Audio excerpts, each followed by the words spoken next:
हे ऑपरेशन देवेंद्र फडणवीस चालू आहे. आपण राजकारणामध्ये अनेकदा पडद्यावर दिसणाऱ्या घटना आणि पडद्यामागे घडणाऱ्या हालचाली याच्यामध्ये मोठा फरक असतो. सध्या महाराष्ट्राच्या राजकारणात अशाच एका चर्चेनं जोर धरलाय. ऑपरेशन देवेंद्र हा शब्द राजकीय वर्तुळात मोठ्या प्रमाणावर चर्चेत आला असून या चर्चेला चालना मिळाली आहे ती उद्धव ठाकरेंच्या एका वक्तव्यामुळे.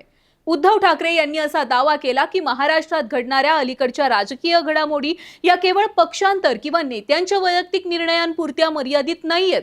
त्यांच्या मते यामागे भाजपच्या अंतर्गत सत्ता संतुलनाशी संबंध आहे आणि यामागे खूप मोठं राजकीय गणित भाजपचं आहे. आता ठाकरेंच्या म्हणण्यामागचा अर्थ नेमका काय आहे? शिंदे आणि शहांच्या एकीचा फडणवीसांना धोका कसा आहे हेच आजच्या व्हिडिओमध्ये अगदी सविस्तर पाहायचंय. व्हिडिओ शेवटपर्यंत पहा. नमस्कार. सगळ्यात आधी तर हे पाहू की उद्धव ठाकरे यांनी नेमकं काय विधान केलं होतं की ज्यामुळे शहा आणि शिंदेची एकी फडणवीसांसाठी धोक्याची मानली जाते. मग हे 6 खासदार भाजपामध्ये का नाही गेले? आहे प्रश्न कोणाला पडलाय? प्रश्नाचं उत्तर आहे कारण हे भाजपातल्या अंतर्गत जी गटबाजी आहे हे ऑपरेशन देवेंद्र फडणवीस चालू आहे. आपण देवेंद्र फडणवीस येत्या काही काळात कदाचित देवेंद्र फडणवीसांची मुख्यमंत्र्याची खुर्ची सुद्धा गेली तर मला नवल नाही वाटणार. बघा, ठाकरे असं म्हणाले की शिवसेनेचे खासदार फोडण्यासाठी राबवलेलं ऑपरेशन टायगर नसून ते ऑपरेशन फडणवीस होतं. भविष्यात देवेंद्र फडणवीस पंतप्रधान पदाच्या शर्यतीत येतील या भीतीनं अमित शहा यांनी त्यांचे पंख कापण्यासाठीच हे कारस्थान रचलेलं आहे. हे विधान केलं उद्धव ठाकरेंनी. आता ठाकरेंच्या याच विधानानंतर चर्चा सुरू झाली ती म्हणजे शिंदे आणि शहांच्या एकीची. बघा, उद्धव ठाकरे म्हणाले तसं खरंच शिंदे आणि शहांमध्ये एवढे घनिष्ठ संबंध तयार झालेले आहेत का? तर त्याचं उत्तर आहे हो. बघा, याआधीची काही उदाहरणं पाहिली तर त्यातून हे असंच दिसतं. ठाकरेंच्या पक्षातून शिंदेंनी जेव्हा बंड केलं तेव्हापासून ते सत्तेत पद मिळवण्यापर्यंत एकनाथ शिंदे नेहमीच थेट दिल्लीमध्ये शहांच्या दरबारी जात होते. अगदी राज्यामध्ये क्षुल्लक कारणासाठी नाराजी झाली तरी सुद्धा शिंदे तक्रार करण्यासाठी शहांकडे जायचे. अनेकदा महाराष्ट्रात येऊन अमित शहांनी एक वेळ देवेंद्र फडणवीसांचं कौतुक केलं नसेल पण प्रत्येक दौऱ्यात व्यासपीठावरून एकनाथ शिंदेंचं मात्र तोंड भरून कौतुक केलंय. या सगळ्या गोष्टी जर पाहिल्या तर यावरून सहज हे समजतं की शहा आणि शिंदेंमध्ये जरा जास्तच मैत्री आहे.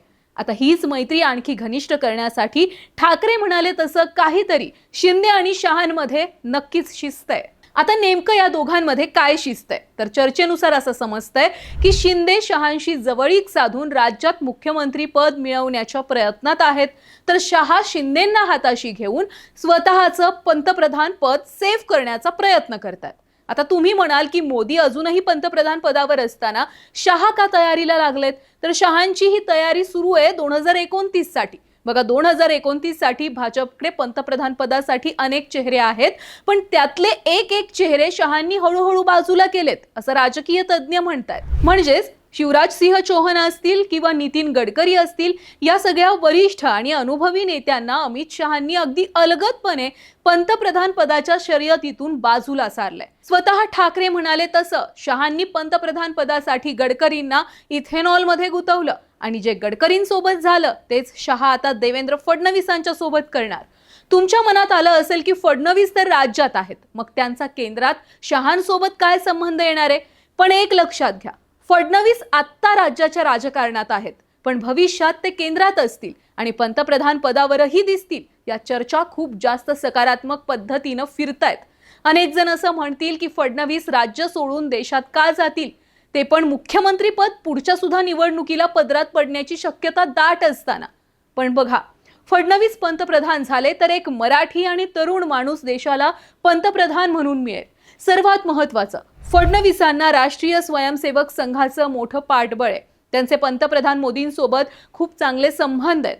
फडणवीस उच्च शिक्षित आहेत आणि दीर्घकाळ मुख्यमंत्री पदाचा अनुभव असलेले भाजपचे नेते आहेत. त्यात भाजपच्या निर्णयामध्ये संघचालकांचं म्हणणं ऐकलं जातं. त्यामुळे ज्या फडणवीसांची सुरुवात ही राष्ट्रीय स्वयंसेवक संघातून झाली आहे त्याच फडणवीसांना पंतप्रधान पदी बसवण्यासाठी स्वतः सरसंघचालक सुद्धा तयारीत असल्याचं बोललं जात आहे. थोडक्यात काय, पंतप्रधान पदाला साजेसं असं व्यक्तिमत्व देवेंद्र फडणवीसांचं आहे. त्यामुळे फडणवीस 2029च्या निवडणुकीत पंतप्रधान पदाच्या निवडीमध्ये अमित शहांना अगदी टफ टक्कर देऊ शकतात आणि हेच शहांनी जाणलंय. त्यामुळेच अमित शहा शिंदेंना जवळ करतायत, जेणेकरून शिंदेंना जवळ केल्यामुळे काही ना काही ठिणग्या राज्याच्या राजकारणात सतत शिंदेंच्या माध्यमातून टाकता येतील आणि याच ठिणग्या विझवण्यात फडणवीसांना व्यस्त करायचं, जेणेकरून केंद्राच्या राजकारणात लक्ष द्यायला फडणवीसांना वेळच मिळाला नाही पाहिजे. एकंदरीत शिंदेंच्या खांद्यावर बंदूक ठेवून अमित शहा फडणवीसांना पंतप्रधान पदाच्या वाटेवरून दूर करण्याचा प्रयत्न करतायत, असं राजकीय तज्ज्ञ म्हणतायत. थोडक्यात काय, उद्धव ठाकरे म्हणाल्याप्रमाणे अमित शहा शिंदेंना जवळ करून फडणवीसांचे पंख छाटण्याचा प्रयत्न करतायत. खरं तर ठाकरेंचं हे म्हणणं एका अर्थी आता सगळ्यांनाच पटायला लागलंय. शेवटी कसं आहे, उद्धव ठाकरे सुद्धा याआधी अनेक वर्ष भाजप सोबत नांदलेत, त्यामुळे भाजपच्या आतल्या गाठी आणि अंतर्गत वाद त्यांना सुद्धा चांगल्याच माहिती आहेत. बाकी ठाकरे म्हणाले तसं खरंच फडणवीसांना शहा पंतप्रधान पदावर जाण्यापासून रोखत आहेत का? तुमचं म्हणणं काय आहे कमेंट बॉक्समध्ये आम्हाला नक्की सांगा. ऑनलाईन नेता या आमच्या चॅनलला फॉलो आणि सबस्क्राईब करायला विसरू नका. आठवणीने सबस्क्राईब करा.